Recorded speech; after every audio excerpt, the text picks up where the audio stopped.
And so I'd like to now introduce our second keynote presenter, who is Dr. Jeff Payne.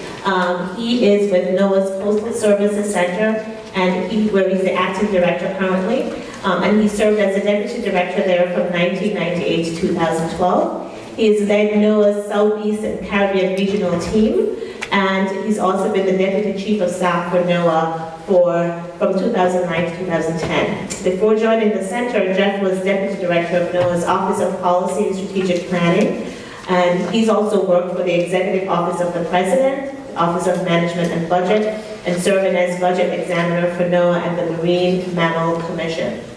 He's also served a year in the U.S. House of Representatives as a Congressional Science and Engineering Fellow. He received a doctorate in geophysical oceanography from Texas A&M University and a bachelor's degree in geology from West Virginia University. He has extensive ship-based geological and geophysical research and consulting work that he's done in the past, and has published quite extensively too on scientific, technical, coastal management, and public policy topics. So Jeff has quite a diverse background. He knows about budgets, he knows about science, he knows about technical stuff. And so Jeff, I just want to thank you for making the trip out from South Carolina to be with us today and to tell us about what resilience means and resilience to what end. So welcome.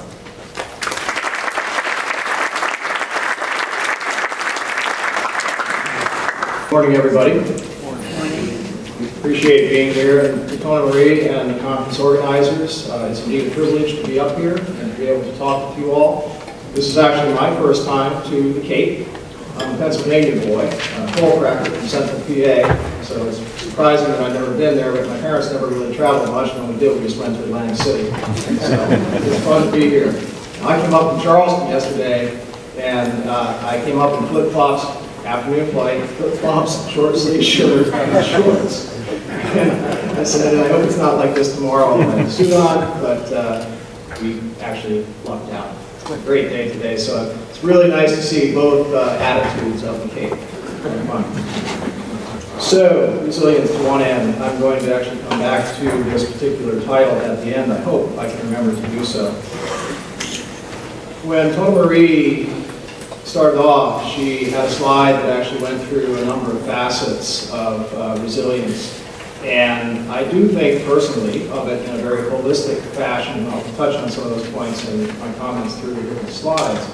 But I prefer to actually put a definition up, one that actually works for me and is able to provide the context that I think is needed to help an audience really connect with where a person is coming from. This particular definition of resilience comes from the 2012 National Academy Report on resilience, a national imperative. In particular, I'd like to point out two words, adapt and absorb, and we'll come back to that as well. So, we'll talk about the coast. The Cape is in the coast, and we're talking about the eastern seaboard as well. A lot of Scott's attention was to those changes that were happening environmentally, et cetera, up and down the eastern seaboard with respect to climate. And I'm going to touch on both hazards and climate in my remarks. But why does it even matter? Why should we even care? Well, this slide actually points out that there are pretty significant considerations. This is the economic side of the equation as to why it is we should care. We are, in fact, a coastal nation. And this is a slide which actually shows truck throughputs from the port of New Orleans, both going out of New Orleans and back into New Orleans. And this is tonnage of movement of materials. So we see both the impact of the port itself, as well as the nature of flows, and the fact that although everything originates or comes into the port, it's coming from the entire heartland of the U.S. So in a way, yes, we're a coastal nation, and we started that way as well, going back in history, but we are truly a coastal nation even in the upper reaches of the West and the North. The other facet is what's happening population-wise. So the economy matters, but communities and population of the U.S. also matters. In this slide, what we see is the density of population within what we call both coastal shoreline counties, but also coastal counties themselves, and then contrasted with the portion on the right dealing with the rest of the nation, the interior. where we see the density of population is actually quite a lot less. So in the shoreline counties or in the coastal counties, we have 39% of people living on just 10% of the land. And in the shoreline counties, we have 52% of the people living on 20% of the land. So a small amount of land and a lot of people. Scott had mentioned the fact that people on the coast are vulnerable, not because they personally are vulnerable, but because there are so many. And so both our economic situation and our demographic situation is important to this argument for building improved resilience for the nation itself.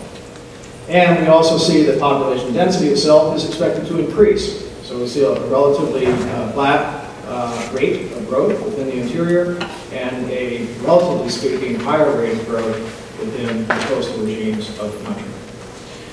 But this issue of vulnerability and risk is really a global issue. This is a NASA satellite night lights image. And what you see here is that we are indeed a coastal planet. This is where people congregate. And 19 out of the 20 largest cities in the world are located within coastal regimes. About 3.5 billion people on the planet, about half our population, actually live within a fringe of just a thin fringe of 120 miles from the coastline. So this really is a planetary issue and a planetary vulnerability if you want to extend the argument that far. And in terms of what we've been faced with here in the U.S. with respect to the impacts of weather and climate events, exogenous events, since 1980, $118 billion weather and climate disasters in the U.S. So actually inventorying those events which are $1 billion or more in damages. And total losses exceeding $800 billion since 1980. Now this graph also shows not only that we are increasing as we move in time toward today, present day, the amount of damages that are occurring with events, but also that not all of those are insured. So we have insured events and then those that are not insured. And somehow all of those costs are absorbed within the nation by all of us.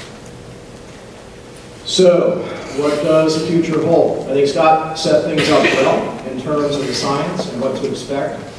And we can argue that to our heart's content, but at the same time, we are seeing effects today of a changing climate. We're seeing impacts of storms because we do have so much economy and demography on the coast that the insults are in fact extremely significant and impactful. Sea level rise in the lower left. The image on the right is actually lake levels from the Great Lakes, showing the changes there. So while we have sea level rise in many areas on the coast, we also have decrease in lake levels in the Great Lakes region. And then the upper right image is Panama Canal. And you know that the Panama Canal is in the process of widening. There will be larger ships coming through. There will be greater throughput because of that size and the ability to move cargo. Once that happens, we have a lot more potential for inventory coming into the U.S. I have to go back to that first slide, which shows that basically 90+% of what we have in the U.S. that we live with each and every day is in some way impacted by our coast. So what's at stake? This slide shows the insured value of commercial and residential property in the United States on the eastern seaboard and the Gulf, starting with Maryland at $14.9 billion, and then moving down to Florida at $2.45 trillion. Behind that is New York, and if you look up 4, you'll see Massachusetts sitting there at $772 billion. So there is a lot at stake in terms of what we can expect should we have continuing, perhaps more intense events in the coastal regime. So, key issues: coastal vulnerability, increasing storm intensity, storm surge and flooding, saltwater intrusion, was just mentioned a few minutes ago, and sea level change. And that's not all, but those are very significant. This is a Wordle. Many of you are familiar with that. This is just looking at a document or whatever, and then and basically inventorying the frequency with which any particular phrase, word, or pulling words from phrases actually shows up. This wordle comes from a survey that my unit does, the Coastal Services Center in NOAA, every 3 years with the people that we work with at the state and local level, within academia, non-governmental organizations, basically coastal professionals, and including emergency managers, planning types, and scientists. And we ask them about things like, what do you see as your emerging issues? What do you see as the emerging trends? And this is what has come up. So our recent survey, every 3 years, is hot off the presses. There's a document out on it right now. This world comes from that most recent data. You can see that the most frequently cited emerging issues include climate change, sea level rise, resilience, and even adaptation and management. But it gives you a sense for what professionals in the field are actually dealing with and concerned about. So, risk and vulnerability. We talk about risk in a lot of different ways and having an understanding of what risk actually means. This is a particular version of just that risk schematic, which pits consequence versus probability, the likelihood of an event. And we see on the left, moving from slight to severe, on the right from very low probability, almost never, to definite. It's probably pretty clear to any of us in a risk-based world that we do not want to be in the upper right quadrant. We want to try to avoid that because there will be impacts, there will be consequences. Where we have the consequences as being low to those areas that we are concerned about the impacts, and the probability is low, we retain what we're doing because there is low risk. But there's that continuum.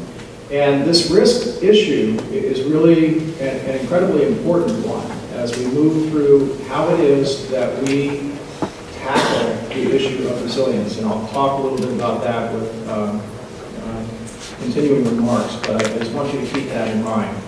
But it's not just about determining risk, it's also about managing risk and a systematic approach to this. This is just a slide that we use to show what's happening within NOAA. It's not everything that we're doing to manage risk, but within NOAA, we do have certain capabilities and capacities. We work very closely through state-based programs like the Eastern Reserve, state coastal programs, and we are working collaboratively to try to figure out how it is that we can better manage and pull down that risk level. So promoting resilience to coastal hazards and climate change, the Weather Service is a part of NOAA. Building a weather-ready nation is their primary strategic goal that they've been pursuing for many years. Ensuring safe, efficient, environmentally sound navigation and supporting community livability. Just a quick look into where our priorities have been. And then there's the issue of managing risk. Who actually pays for all of this? We know through the flood insurance program that certain risks are in fact subsidized by the federal government. And in many cases, we have actually overestimated the ability to pay in those places which are, relatively speaking, higher risk and higher potential of significant impact. So we have a flood insurance reform bill that's been out there for a couple of years, signed by the President, Bigger Waters, and it has received a tremendous amount of pushback within the nation, simply because the premiums in looking at risk in these high-risk areas in an actuarial sense, which is really what it's leading to, are putting us into a position of essentially pricing people out of the insurance market.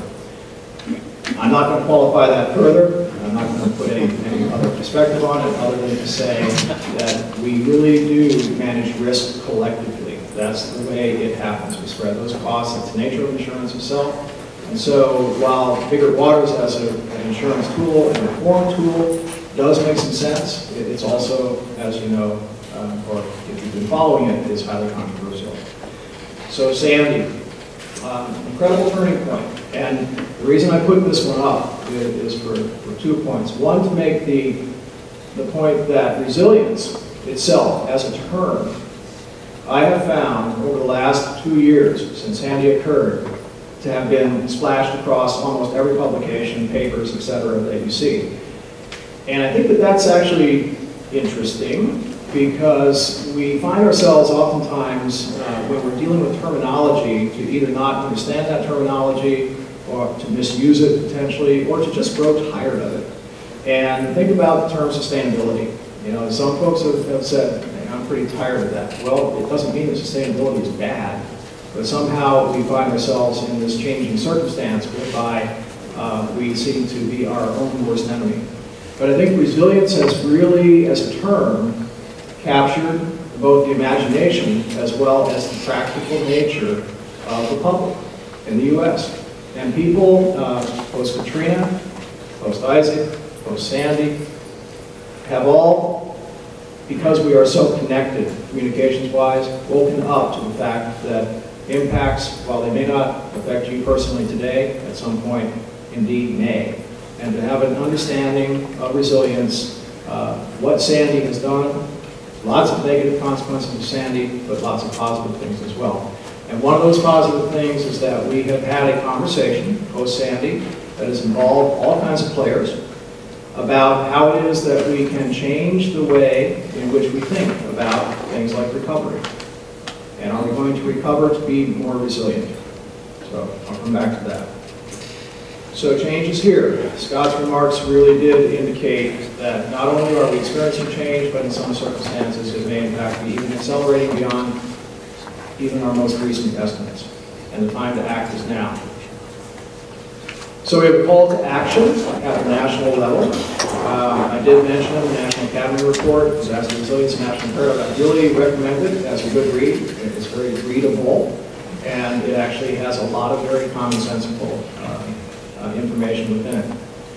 Presidential Policy Directive 8 on national preparedness. This maybe is flying a little bit under the radar screen for a lot of folks, but we deal with it certainly at the federal interagency level, but we deal with it at the state level as well in terms of emergency preparedness in particular, but there are a number of frameworks which pertain here, and I'll come back to that. And then the President's Climate Action Plan, as well as the National Assessment, which was just released. So a number of things coming out of the national level which are putting a laser focus on these issues. Within NOAA, we're investing in a number of things right now to build next generation tools, information sources, processes, engagement structures, and a whole range of things that can actually improve our ability to work with and help communities to adapt and to become more resilient. One of those is dynamic storm surge modeling for inundation. And another thing about this issue of water is that it's also important, especially in coastal regime, to get a handle on what we call total water levels, because we know with the passage of an event, we're certainly going to have impacts from wind, rain, waves, and storm surge, if it's a hurricane event or a tropical storm.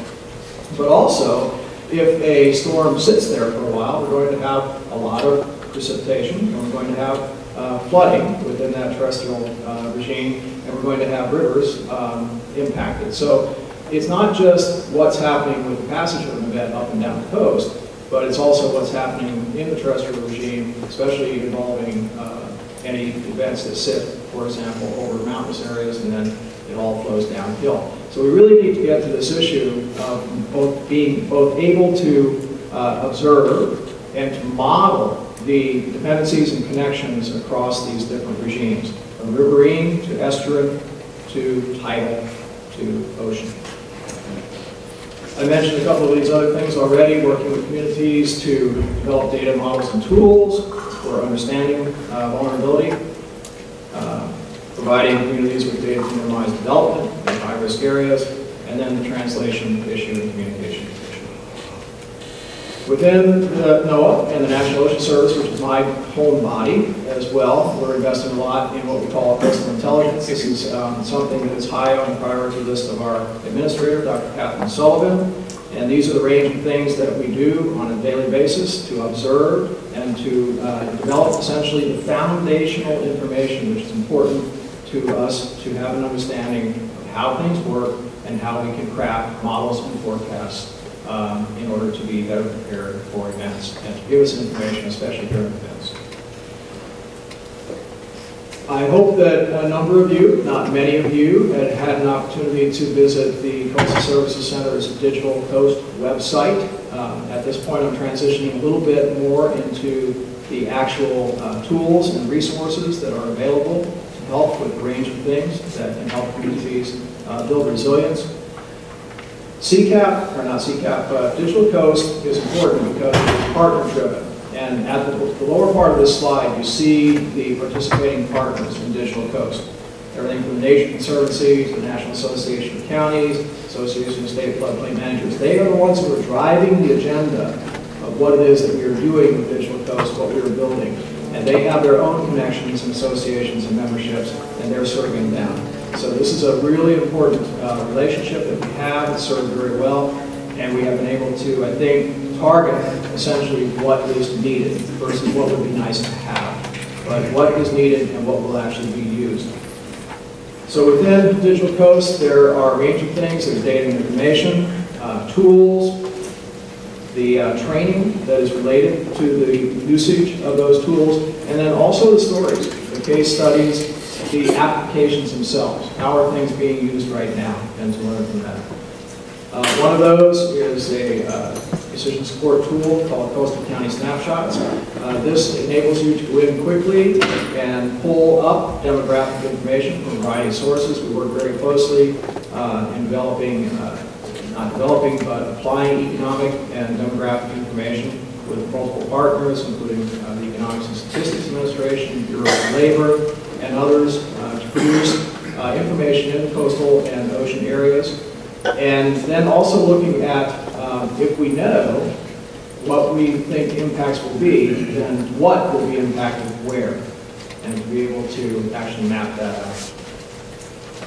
This is land cover change information. We run the Coastal Change Analysis Program, which provides land cover and land cover change information. In this case, we see what the impacts of development have been through the years. We also see the incorporation of perhaps more impervious surface and or degradation of habitats. The ecosystem services element that was raised earlier, we believe that healthy and functioning habitats are an important part of our ecosystem, but we don't often treat them in quite the way that we should as responsible stewards of the planet. And sea level rise was raised by Scott. I think he did a nice job there to set the framework. But again, this actually shows that in some places, and given relative considerations of uplift or subsidence of the land, we may in fact be seeing sea level falling. But in other areas, and mostly along the east coast and the Gulf, we do see, in fact, that sea level is rising. So this is actually homes, where you all are. Right down there in the lower left corner is where we're sitting today. That's the community college. And we pulled these images up from our sea level rise and coastal flooding impacts viewer. This is a bathtub type model, which actually enables one to go in, select a geography, and be able to say, I'd like to see what 1 foot up to 6 feet of sea level rise would do for my surface where I actually live along the coast. So looking here, lower left, and going north, this is 6 foot of sea level rise coming up in the next image. Okay. And then moving just a little bit to the west. So now the community college is down in the lower right corner. And we look at 6 foot of sea level rise. So these kinds of visualization tools, while limited in being able to actually make immediate decisions, are important to help us get a handle on what to expect given a range of potential increases in sea level itself, and underscored by the National Climate Assessment and what we're expecting. So, one other point here, getting to the end, is that we live in a built environment. And if you look at these images, it's really kind of hard to imagine that certain things that we have invested in and built structures are going to be lifted up because of sea level rise, if that's the only impact. It's just hard to imagine that we're going to be able to retrofit much of this if we see dramatic sea level rise. But in any case, that is the reality for us. We live in a built environment. And we can do more through the incorporation of nature and natural and nature-based infrastructure in terms of combining that with the built infrastructure solutions so that we in fact realize the types of co-benefits that nature-based infrastructure solutions can provide. In this case, you have multiple lines of defense that an estuary actually provides, including offshore barrier island complex and other morphological things. But as we know, with respect to storms and other inundation events, these tend to provide positive benefits for attenuation of the energy itself. We know in many cases we see a lot more CO2 uptake into sediments and the living resources like marsh grasses, etc., within the coastal area. And then habitat itself is really important. Water quality filtering and consideration. So there are lots of benefits to this, but at the same time, there are some drawbacks. This is an image from Tampa Bay. There used to be a causeway here. They built a 40-foot span bridge. And right now that has had the impact of restoring tidal circulation to the estuary. And we see the recovery of a lot of vegetation as a result. And this is one of our tools called CanVis. It's just a simple tool to help visualize what you would like to see a different kind of coastline look like. So on the left we have what you call it an armored coastline. And on the right we have the same coastline which we are visualizing the impacts of doing something different. In this case, planting marsh grass. So I talked about risk, and I want to kind of bring it to a close with that. This is an image from the Army Corps showing risk and risk reduction tools. And starting at the upper left, we have the initial risk, and then there are certain things that we can do to buy down that risk. Structural, non-structural, like green infrastructure, insurance, etc. So this is notional, but it shows that, in fact, we have the power and capability through the various tools and solutions to actually reduce our risk.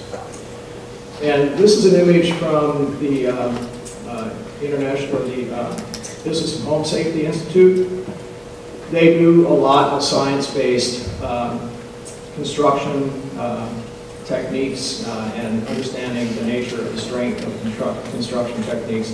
And in this case, what they have shown is two buildings. One is common engineering techniques and structural considerations. The second is a stronger building. Now, the stronger building in this case actually only cost 5% more than did the common building. And they subjected this within their laboratory to a wind shear of about Category 2, hurricane sustained, and then Category 4 wind gusts. So you see what happened with the common building at some point. They also modeled this by sending a 2x4 through the window, which would approximate something like a tree limb in a real situation coming through a facility's window. So once that window busted and the air pressure changed and the wind got in there, you see this catastrophic result. But the stronger building actually held up, and it was only 5% more in terms of cost to do that. So this is what I want to conclude with, some final thoughts. Resilience is always good. I just put that out there because while I said that the term has really taken hold, and I think people are grasping it and appreciating it, it's not resilience at all costs, because resilience, in fact, to become a more resilient nation and a collection of communities is going to cost us money. It's going to challenge the status quo. And in some circumstances, we may not want systems to be resilient in the way that we think about systems being able to bounce back, okay, that absorption thing, and return to their original state, because systems do evolve. So I think theoretically or otherwise, it's important to also think in terms of, are there unintended consequences of us doing certain things to ensure that we're resilient, but in the fashion that everything is the same after the event, that we will in fact bounce back to 100% the same as we were before. National frameworks, I had mentioned the Presidential Decision Directive on the National Preparedness Goal. And the one thing I wanted to highlight here is there are 5 frameworks. They are prevention, protection, response, mitigation, and recovery. And recovery is the newer kid on the block and was actually tested for the first time with Sandy through the Joint Field Office Structure, both in New York, New Jersey, and some Creek, Connecticut. And in the case of New York, for example, both the state as well as the city developed pretty comprehensive approaches to how it is that they want to actually affect long-term recovery.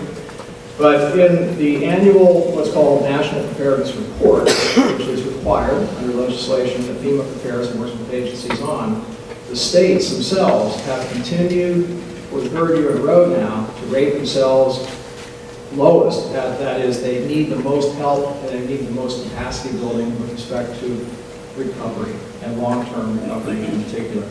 So when we're thinking about the continuum, building toward resilience, we need to think in terms of not just what we do for mitigation in the traditional sense, but what we do to think about recovery itself. How will a community look in a recovered state? What do we want it to look like in a recovered state? And how will we get there? Because right now, we're not really tackling that the same way. So we need to think about pre-disaster recovery planning as a part of the way we approach this. Partnerships and multi-sectoral, I think partnerships, it goes without saying how important they are. Multi-sectoral, what I mean by this is that we need to bring all sectors together because there are interdependencies, there are cascading impacts. If we have a situation in an event where the energy producer loses capability but then regains it, but the water is not available to continue to provide service to the energy producer, well then the energy is still not available. So there are these interdependencies that we need to actually build into the systems approach. And another important partner that I believe we should be doing a lot more with, and in fact they've been looking at these issues for the last 20 to 30 years in earnest, maybe a little bit behind the screen, is insurance and reinsurance. One of the slides I showed was from Munich Re, that was the insured value of commercial and residential property along the coast. And multi-sectoral, from the standpoint of insurance, the reason why that I think is an incredibly important opportunity area is that insurance is really the biggest business on the planet. They incorporate about $23 trillion in insured assets. So to the extent that we have a common bottom line, that is to reduce risk, the insurance companies want to reduce their payouts. That's how they make money. So they're going to want to advocate for greater resilience, for stronger construction techniques, et cetera, et cetera. And we have the same bottom line because we don't want to have impacts either to communities or to other ecosystems. So this is a group that we need to be working much more constructively with, and I think we are, and I think that they're waking up to this. They're actually investing in green infrastructure right now, and I believe run into situations where that is the case. Regional, we need to look at things on a regional basis. I think that's incredibly important because decisions are made at the community level, a local level, but at the same time, the nature of the events that we're dealing with are in fact regional type events. Look at Sandy. Think about how the Sandy Recovery Office is actually conducting their work right now.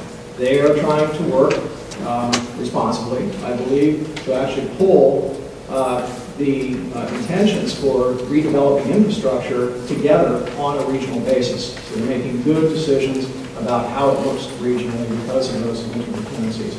We're also in the FY15 President's budget for NOAA going to be conducting, should we receive appropriations because it's a new program, a regional resilience grants program. It will be competitive in nature and we'll go into partnerships at the regional level to build resilience. So look forward to that. I hope that we get the money and we'll be in the process right now of actually constructing the announcement of opportunity for that. I mentioned earlier measurement.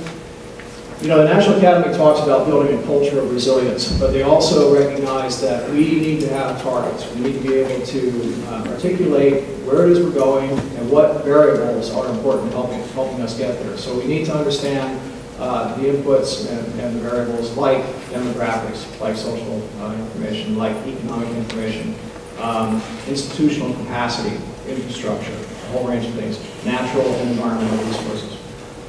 And then last, valuation and efficacy. And this one I really just wanted to bring back to the point of gray-green infrastructure because there was even an article in the New York Times this morning about the global value of our protected type resources, our ecosystem-like resources.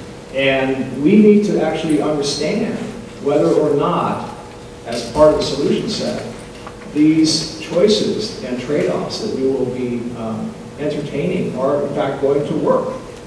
We need more research, we need more application, we need more case studies to really understand what are the right choices and the costs of those choices. So we need to value things, both market and non-market values, but at the same time, we shouldn't delude ourselves to think that a living shoreline in all circumstances is the answer. In fact, it may not be. It may not play out. So that's a reality check for us. So just to summarize then, coming back to the title, Resilience to what end? Well, I think it's going to be a long haul. I think it's going to be a tough road, and I think we have to make some choices along the way to actually get there. Because in a changing environment, it's going to be a moving target. If everything was static, if we knew exactly how much sea level rise is going to occur in this place over this period of time, period, it would be a lot easier to make decisions. But that's not the reality. It's not static. It's changing, and perhaps in some circumstances changing much more rapidly. So the decision structure itself, how things will progress, is that it will be at the community level. I believe that personally. I think at a national and regional level, there are responsibilities as well, including resourcing, technical assistance, things like that. But fundamentally, it will be communities themselves that will make the difference. They will convene. They must convene. They must hold the conversation and decide what it is that we, at this level of decision-making, want for our future. And I think that we have to recognize the supremacy as well of that local decision-making. So in order to build a resilient nation, I think we're going to have to do it a step at a time and a community at a time. And if we accomplish it, then we'll in fact, as a nation, be more resilient. But it's not going to be easy. It's not going to be a quick road. Thank you.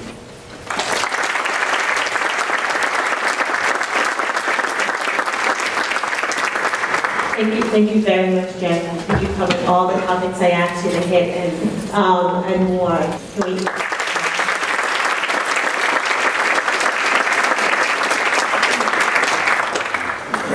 And so our next presenter, both Jeff and Scott mentioned storm impacts, intensity of storms, what that might mean. And I've asked David Valee to now hone in on that topic a little bit more for us. He is a hydrologist-in-charge from NOAA's National Weather Service, the Northeast River Forecast Center, and he's going to talk to us about climate trends in New England and their impact on storm behavior, riverine, and coastal flood impacts. Welcome, David. Thank you.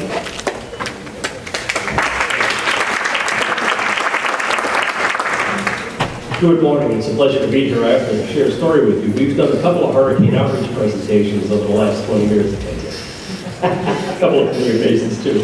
And he got me to see a lot of the beach folk, too. It's been a while since I've been here, and in various job capacities.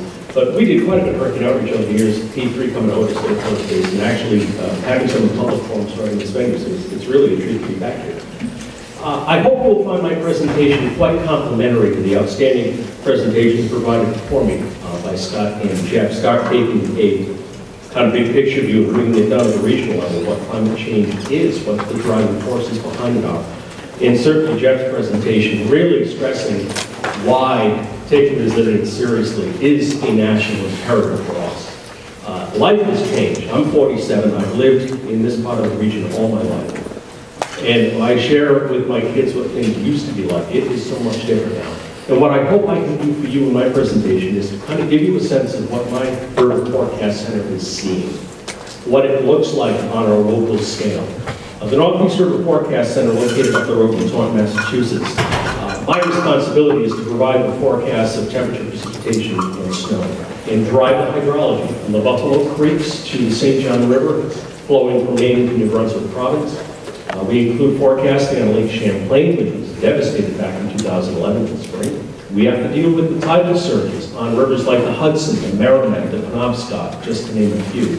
And of course, the water supply piece, the Quabbin Reservoir, Situate Reservoir, and our big player, the New York City Department of Environmental Protection, which provides the drinking water to over 9 million people for the city of New York. So quite a vast area for a little guy who grew up in Rhode Island. But we are having to change the way my center approaches the forecast process and how we model our rivers and streams. How far back into the historical record should we go? Because the dynamics have changed so much. So I'm going to take a look at the bigger picture, but bring it down to the local level, Southeast New England, Cape Cod. What are we seeing? What are we experiencing? And how is this related to our experiences over the last 20 to 30 years, or in my lifetime? Just a snippet in time, but so much is different now. I've had two what I call religious moments, or aha moments, in that field of ecology and hydrology, just in the last 10 or 15 years. The first one clearly was doing the surface assessment after Hurricane Isabel struck the Carolina coastline and really ripped apart the western end of Albemarle Sound. I've been in this very room talking about hurricane preparedness and the potential for a 20 to 25 foot storm surge on Upper Buzzards Bay, Wareham, Marion, Mattapoisett, Florida. I saw an 8-foot surge strike western Albemarle Sound, and I was shocked by what was done there.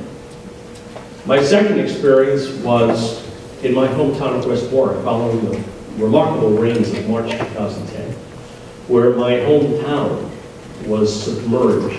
I never ever thought I'd see the Situate Reservoir 4 feet over its spillway, and my hometown underwater in Hudson. And then more recently, having an opportunity, thanks to the Rhode Island Emergency Management Agency, getting down to the beachfront of Nisqually, the coast of Rhode Island, where I grew up. I love the beach. I'll tell you, there was a lot more beach in the early 1970s than there is now. And the devastation that I saw on that coastline, some of which briefly I'll share with you, has really opened my eyes to the reality of the situation.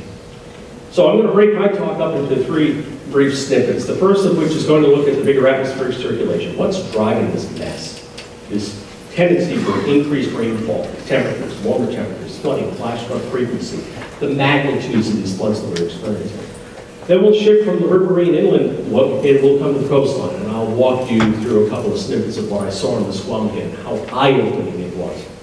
And then we'll end very briefly with 2 little locations, favorites of mine, to try to illustrate the vulnerability.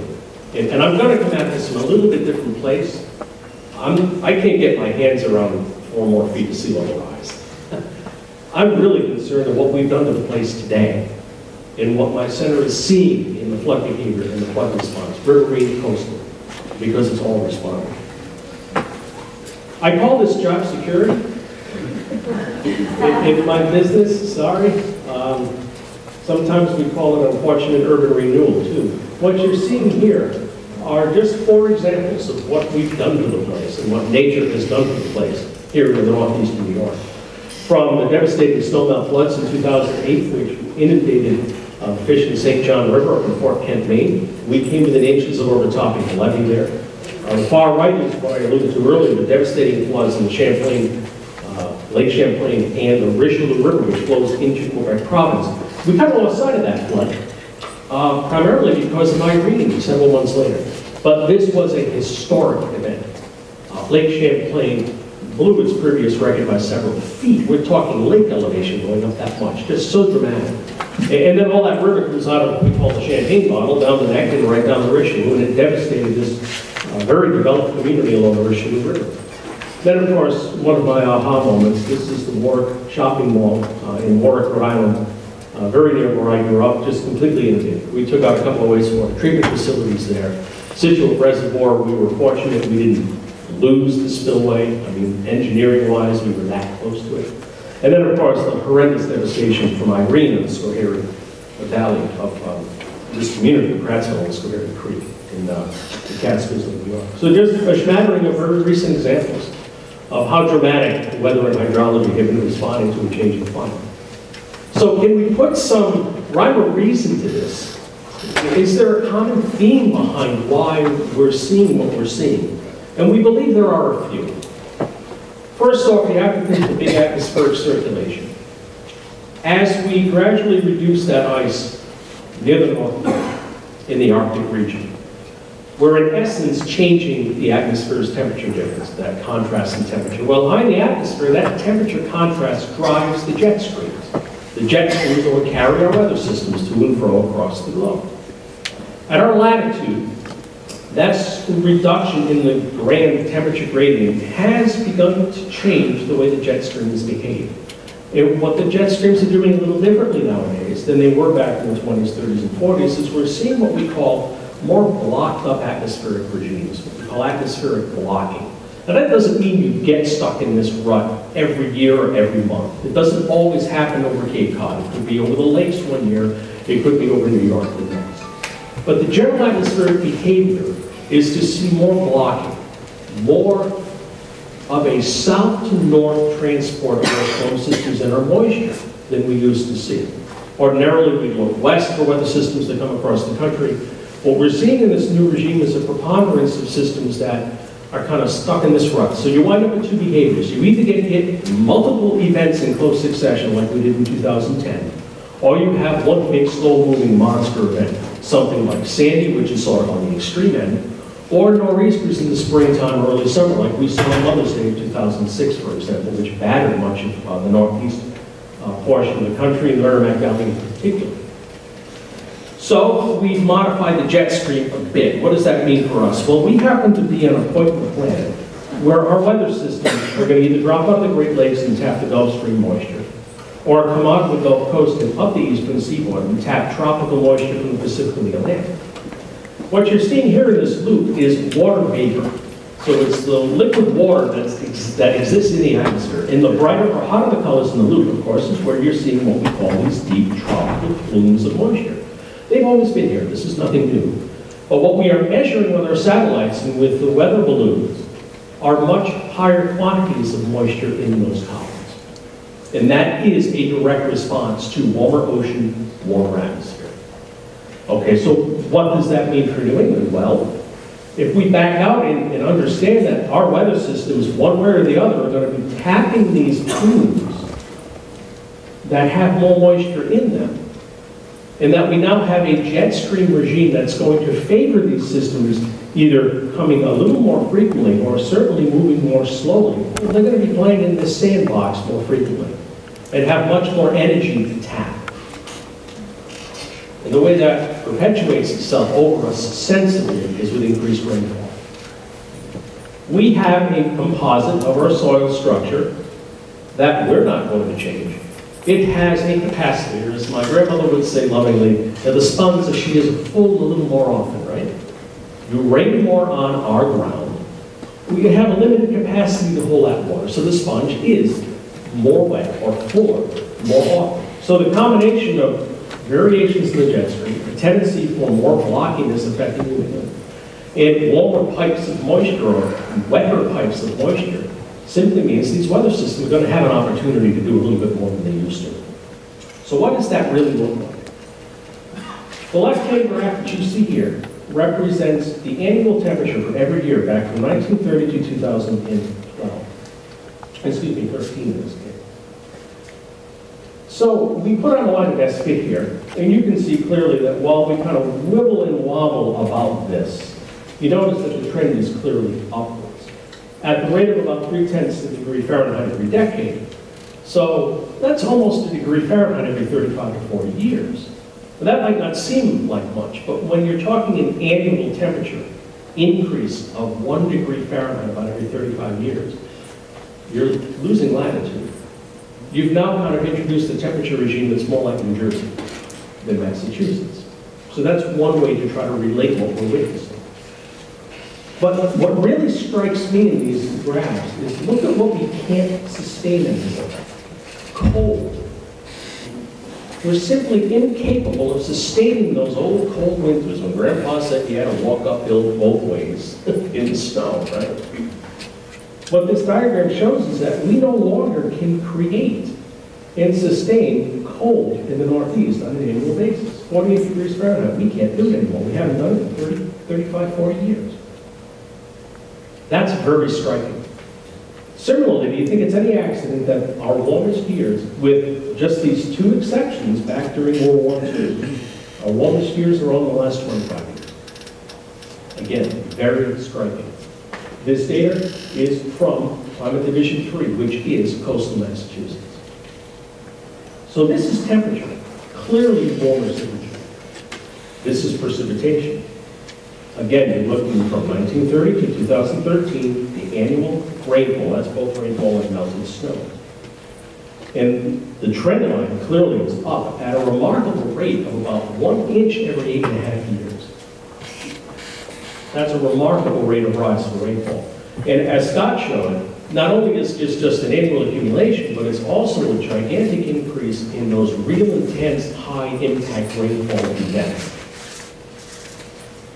Again, similar to temperature, when we can't sustain cold, look at the dry years and the frequency of years when we had less than 40 inches of precipitation. Look at how frequent these years were. This big one here in 65, of course, was the big mid-60s drought. But look at the preponderance of events now that are so wet. Now, yes, we have a couple of outliers. I know that this one and this one were both related to the El Nino Southern Oscillation, a big, warm Pacific episode that we have every 3 to 7 years. We may be going into another rather intense ENSO event. So if these peaks are any indication, where might we land this fall, winter, or spring here in southeast Massachusetts? Somewhat disconcerting. But clearly, a remarkable rate of rise in an absence of those dry years. So hydrologically, when we're modeling soil moisture, should I even bother using the period prior to 1970? Because we're seeing our model's performance reduced. Our forecast accuracy is being impacted by climate change, because we historically have modeled and calibrated our models back to the late 1940s.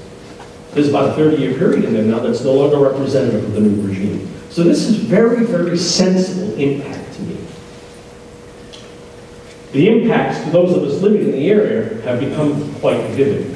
What my river center does is we typically provide forecasts for watersheds that are about 100 square miles or greater.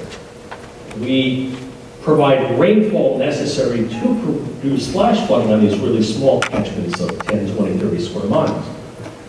So one of the things collectively that we're seeing is an uptick in flooding. We're seeing this throughout much of New England and most of New York. It's playing out different ways depending on the basin characteristics. Has there been land use change? Or has there been significant urbanization in the corridor? But it's generally these smaller watersheds, under, say, 800 or 900 square miles, that are really seeing the impacts first. So from a Riverine standpoint, that urbanization land use piece is a player in this. And hypothetically, if you turn the faucet on more frequently, if you're dumping more out of the faucet on a soil that can only handle a given quantity, we should see an uptick in flooding. And it's playing out in both more floods and or flood magnitude, the intensity, the height of the water pattern. One way of getting around the soil moisture is just looking at the Palmer Drought Index. This is a measure over a long term, anywhere from 6 to 18 months, of your precipitation deficits.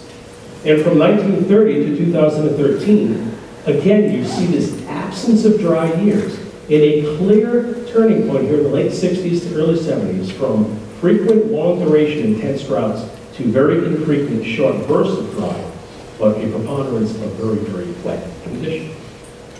How is this playing out on some of the rivers? Well, to me, the Patuxent River in Cranston is sort of the poster child for how our impacts on a watershed and Mother Nature's trending climate is having a devastating impact in one particular basin. You're looking at here the number of floods indicated by each bar. You have stacked bars that indicates 2, or in these years, 3 floods, or even 4 floods. And the color simply indicates the magnitude. When you look at the Patuxent River Valley as a classic example, look at the infrequency of flooding prior to 1968. Now, the headwaters to this basin happens to be the Situate Reservoir. It's water supply, 0 flood control capability. Once you fill the reservoir up, everything goes down the river. Well, what did we do here in the late 60s? We put in shopping malls and 2 interstates. So do you think it's any accident that we began to see an uptick in at least minor to moderate flooding? But what has happened in the last 20 years? Tremendous jump. That, to me, is the climate signature. Combination of urbanization, land use change, and climate change. Now, what about these smaller catchments, these metropolitan areas that have a very aged infrastructure? Do you think it's an accident we're seeing higher frequencies of remarkable flash flooding in places like Fall River and New Bedford? Truth be told, the infrastructure here was designed for rainfall frequencies from the 1930s, 40s, and 50s. The design score, that rainfall value in 24 hours that has a 1% chance of happening on any given day in the year used to be about 7 inches. Latest information from the Northeast Regional Climate Center suggests that that value has jumped almost 2 inches. We're not built for that. Our spillway design on our reservoirs and our dams aren't built for that. The conveyance systems, the drainages, and the storm water systems that we've designed in the last 50 years in my lifetime were never designed for that capacity. And this is where the rubber meets the road at the local level. Okay, so that's the hydrologic rainfall piece. Now I want to briefly walk you down the coastline. Just between 2011 and 2012, we had two remarkable events from the tropics, Irene and Sandy. Two completely different behaviors. The first of which, of course, Irene was all about rain, but I'm going to focus on Sandy, which was all about the coastal front. Sandy was a perfect storm in a sense. You can't blame one occurrence of a singleton event in point to climate change. But you can look at Sandy and say, you know, this kind of illustrates a lot of what we're talking about. The atmospheric circulation was blocked. Sandy was forced to come out of the tropics and slow down and then come back.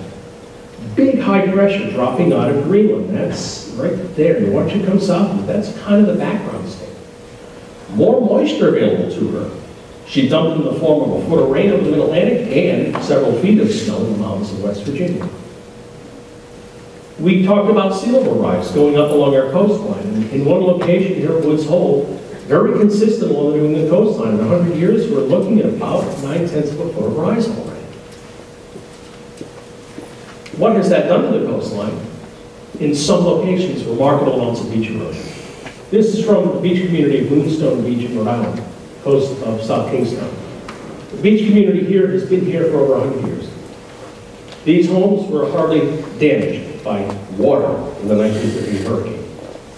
What has happened to this coastline since 1951 has been a remarkable retreat of the ocean's edge to here. So this was your setup prior to Sandy. We lost 100 to 120 feet of beach. From 1939, Dr. John Boothroyd from the University of Rhode Island, who did this work, said there are places where he has measured losses of beach of over 200 feet. So wouldn't you expect a system of weaker intensity than 38 to knock him for a loop? And by God, it did. It tore apart the dune system. These, of course, are the little coconut logs that were made the dune system. ISDS, or septic systems, blown to smithereens. And several of these homes have had to be completely destroyed. And this one here has actually been moved in. An example of a combination of beach erosion, sea level rise, and a much weaker system than we've historically seen for this part of the coastline, doing category 3 like hurricane damage, when in fact we were sideswept by Sandy. Another example, mature dune systems here along the coastline, the 12 feet in their height just completely blown apart. Washover fans all the way down Atlantic Avenue. And when you get up to these homes and you walk the beach like I did, you recognize what really happened. This stairway ends there for a reason. Because it was sitting on top of the dune. So it begs the question, what really is our vulnerability? This is the Hurricane Evacuation Atlas of the Storm Surge Inundation Atlas by the Army Corps of Engineers, which has been updated for that area in the last year or so. If Hurricane Sandy had made landfall on Mount Vineyard, we would have had a storm surge that would have overtopped the 78 blizzard by 2 feet. In essence, everything you see in dark green conceivably could have been put on the water. And when you look at the infrastructure that lies beneath that, just think of the tidal Hudson in Manhattan and the loss of the subway system. That's what faces us. Or to one of my favorite spots here on the Cape. This home sitting just a few feet from the water's edge. At the height of Hurricane Bob, of course, that's what it looked like. We're not even talking sea level rise. Just look at the vulnerability in the coastal density that we have in here with all of the infrastructure. And the fact that the hurricane storm surge models indicate clearly here's where the house is, but just look at the potential of inundation. Dark green being category 2, yellow being category 3, this purpley color being category 4. What concerns me most here is that if we add another 2 or 3 feet of sea level rise before I die, a category 1 hurricane will be capable of producing the inundation that Carol brought in 54, while the 38 hurricane brought to this same parts of the state. We are a very vulnerable region, tremendously vulnerable. Dense coastal population, delicate beachfront, facing increased rainfall, warmer temperatures, and sea level rise. Cameron Wade, along with this slide, was trying to put a face on this, of the decisions we have to make. Because it affects floodplain, land use, infrastructure, spillway design, drainage requirements, hardening of the infrastructure, property values. It's all inclusive, all encompassing. And these are not simply solved questions. I preach for a lot of the Riverine communities, you have to look at your watershed holistically. You can't put a wall up in one place without realizing the ramifications of what that wall is going to do somewhere else. So, I hope I've been able to put just a little bit of a face of what my river center is seeing, living through, and how it's changing the way we model our rivers and streams as a result of all of these ingredients in climate change being very important. Thank you.